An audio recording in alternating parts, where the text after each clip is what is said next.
ቅዱስ ገብርኤል ቤተክርስቲያን እንገኛለን። እንደሚታወቀው ይሄ ቤተክርስቲያን ለዘመናት እንደሚታወቀው በደሳሳ ቤት ይገኛል።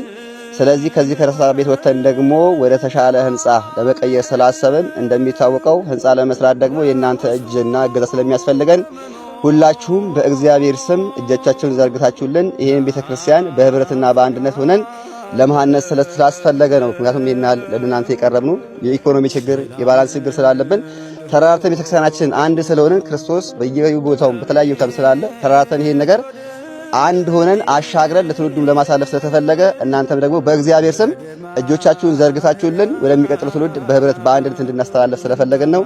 ሁላችሁም በእግዚአብሔር ስም እጆቻችሁን ዘርጉልን እንላለን። ውድ ኦርቶዶክሳውያን ይህ የምትመለከቱት የግለሰብ ቤት ሳይሆን የክርስቶስ ማደሪያ ቅዱሱ ቤት ነው። እንደዚህ ፈራርሶ የምትመለከቱትና በትንሹ የተሰራች ቤተክርስቲያን ለብዙ ዘመን ስታገለግል የነበረች ቤተክርስቲያን ነች። ይቺ ቤተክርስቲያን ደግሞ አሁን ላይ ህልውናዋና አቅሟ ደክሞ እንደምትመለከቱት አጥር ግቢውም የደከመና ለምንም አይነት ነገር መከታ የማይሆን ትንሽ የቤተክርስቲያን ላይ እንገኛለን። ሆኖም ይህ ቤተክርስቲያን ረጅም ዓመት ስላገለገለ አሁን ደግሞ አዲስ ህንጻ ቤተክርስቲያን ለማሰራት እንቅስቃሴ ጀምረናል። ሆኖም ይህን ህንጻ ቤተክርስቲያን ብቻችንን የማሰራት አቅም ስለሌለን የእናንተ ደጋግና ውድ ኦርቶዶክሳውያን ፍቃድና እርዳታ ያስፈልገናልና ወደ እናንተ መተናል።